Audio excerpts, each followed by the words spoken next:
जब सबने छोड़ दिया तब मैंने खुद को पाया।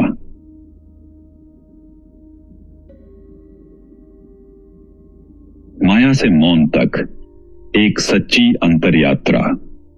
माया से मौन तक जीवन की अंतर यात्रा। प्रिय ब्रह्मालय के श्रोताओं, आप सभी का इस पावन संघ में हृदय से स्वागत है। गहन श्रद्धा, कृतज्ञता और विनम्रता के साथ मैं आज के इस चिंतन को प्रारंभ करता हूं। अपने दिव्य गुरुवर की कृपा दृष्टि में, उनकी पावन आत्मा के मार्गदर्शन में और उनके दिव्य आशीर्वाद से प्रेरित होकर मैं आज आपके समक्ष एक सूक्ष्म और गहन विचार लेकर उपस्थित हूं। माया से मौन तक जीवन की अंतर यात्रा।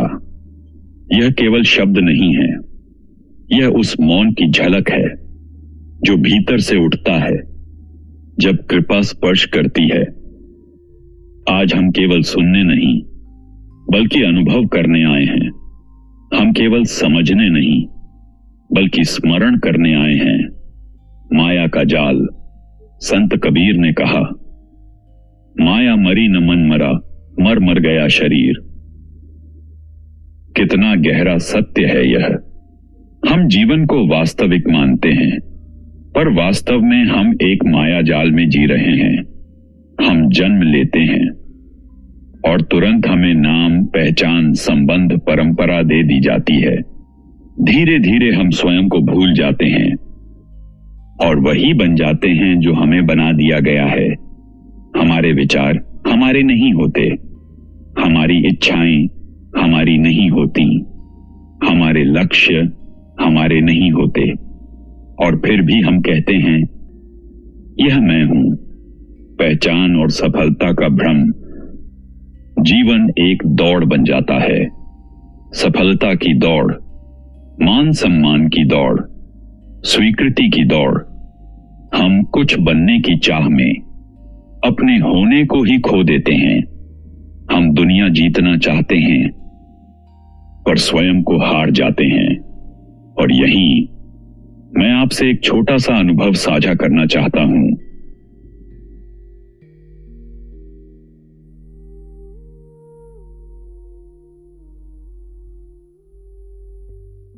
जीवन के एक लंबे काल तक मैं भी इसी दौड़ का हिस्सा रहा।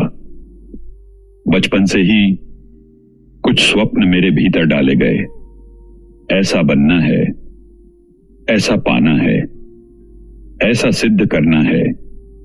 मैंने उन्हें ही अपना सत्य मान लिया। मैंने दौड़ लगाई, पाने के लिए, सिद्ध करने के लिए, संचय करने के लिए, नियंत्रण और उपलब्धि के उस शिखर तक पहुंचने के लिए जिसे संसार सफलता कहता है। और फिर एक दिन ऐसा आया जब मैं उस मोड़ पर खड़ा था जहां मुझे लगा अब वे सभी लोग जिन्होंने यह मार्ग दिखाया था मेरे साथ खड़े होंगे। मैंने पीछे मुड़कर देखा और मुझे कहा गया, अब यह तुम्हारी जिम्मेदारी है।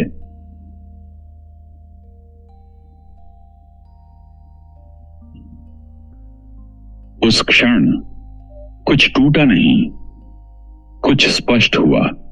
मैंने चारों ओर देखा और फिर बस एक हल्की सी मुस्कान के साथ आगे बढ़ गया, क्योंकि पहली बार मैंने यह अनुभव किया कि मैं केवल उन स्वप्नों का पीछा नहीं कर रहा था जो मुझ पर थोपे गए थे, बल्कि मैं स्वयं से दूर भाग रहा था। और उसी क्षण एक और सत्य प्रकट हुआ कि मैं अकेला नहीं हूं, क्योंकि भीतर मेरे दिव्य गुरुदेव की कृपा थी। उनकी शिक्षाएं कभी थोपे गए विचार नहीं थीं।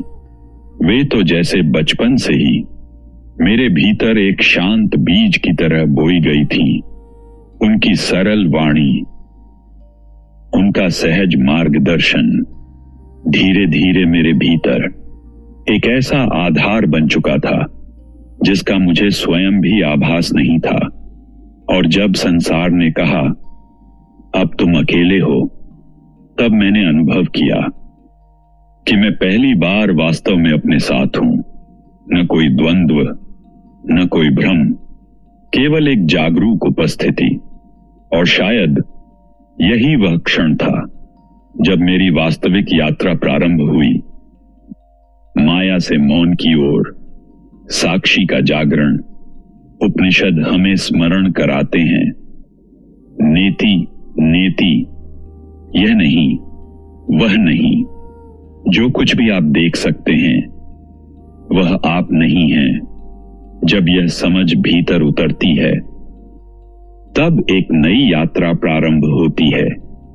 आप अनुभव करते हैं, मैं शरीर नहीं हूं, मैं मन नहीं हूं, मैं विचार नहीं हूं, मैं वह हूं जो इन सबको देख रहा है। वह साक्षी जो न बदलता है न मिटता है। यही चैतन्य है, यही आपका वास्तविक स्वरूप है। मृत्यु का सत्य। हम मृत्यु से डरते हैं, पर क्या मृत्यु वास्तव में अंत है? जब श्वास धीमी होती है, जब शरीर साथ छोड़ने लगता है, तब भी मन पकड़ना चाहता है। थोड़ा और, बस एक और क्षण। पर सत्य यह है जो कभी आपका था ही नहीं, उसे आप पकड़ कैसे सकते हैं? उपनिषद कहते हैं, मृत्यु अंत नहीं है, वह केवल एक आवरण का हटना है। मृत्यु आपका अंत नहीं, आपके सत्य का अनावरण है। तो फिर जीवन का उद्देश्य क्या है? क्या केवल संपत्ति इकट्ठा करना, नाम कमाना, दूसरों को प्रभावित करना, या यह है स्वयं को जानना? हे मानव, क्षण भर ठहरो। डर के कारण नहीं, स्मरण के कारण। तुम संचय के लिए नहीं जन्मे हो, तुम जागरण के लिए जन्मे हो। तुम यहां कुछ बनने नहीं आए हो, तुम यहां यह जानने आए हो कि तुम पहले से क्या हो। समाज को रहने दो, पर उसके शोर में मत खो जाओ। संबंधों को बहने दो, पर उनमें बंध मत जाओ। प्रेम करो, पर स्वामित्व के बिना जियो, पर सजगता के साथ। और जब समय आए तो ऐसे जाओ कि कोई पछतावा न रहे, क्योंकि अंत में जीवन यह नहीं पूछेगा तुमने क्या पाया, वह पूछेगा तुमने क्या जाना। अब कुछ क्षण केवल मौन में बैठे हैं।